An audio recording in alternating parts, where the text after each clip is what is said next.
Assalomu alaykum hurmatli obunachilar. Haqiqiy nemis bestsellerlarini sizlarga olib kelib qo'ydi. 2 dona harf bilan odamlarning qalbidan joy olgan M5 F90 Competition va Audi S8 obzori boshladik.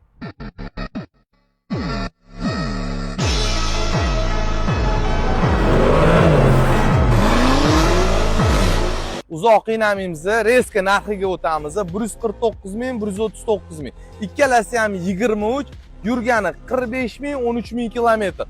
Audi firmasini Avto Imperiya deb adashmaymiz, chunki bularning oilasiga qarashli mashinalar bu Lamborghini, Bentley va hamma yaxshi ko'radigan Bugatti. Salonimizga xush kelibsizlar hurmatli obunachilar. Salonimizda polностью S bo'lib yotibdi. Ruli, sideniyasi, oblisovkalari karbon, abagrev, abduf, head-up, pnevmopodveska va undan tashqari hamma yaxshi ko'radigan orqa balon buriladi.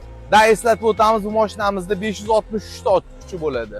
Hurmatli obunachilar, BMW oilasi ham povutni bermaydi. Hammalar yaxshi ko'radigan Rolls-Royce'lar mashina zavodda chiqadi. Undan tashqari Range Rover ta'minlaydi bular motor bilan va Mini Cooper ham shularga qarashli. Mashinamizning motoriga keladigan bo'lsa, 625 ta ot kuchi bo'ladi.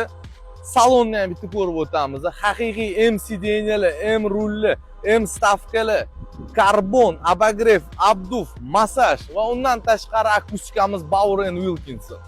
Orqasini va ovozini eshitib ko'ramiz. Kim nima demasin, menga Audi'ning farasi har doim birinchi o'rinda bo'lgan. Lekin F90 Competition farasi ham чисто дерзкий такой молодежный hisoblanadi. Ovozni bitta eshitib ko'ramiz.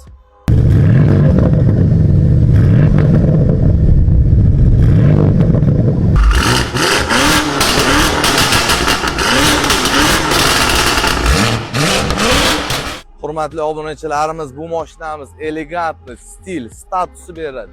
Bu mashinamizni sport, drive, agressiya menga keladigan bo'lsa F90 ga hech qaysi yetmaydi deb o'ylayman. Bemalol komment yozinglar. Qaysi biri kimga yoqadi va kimga yarashadi? E'tibor uchun rahmat.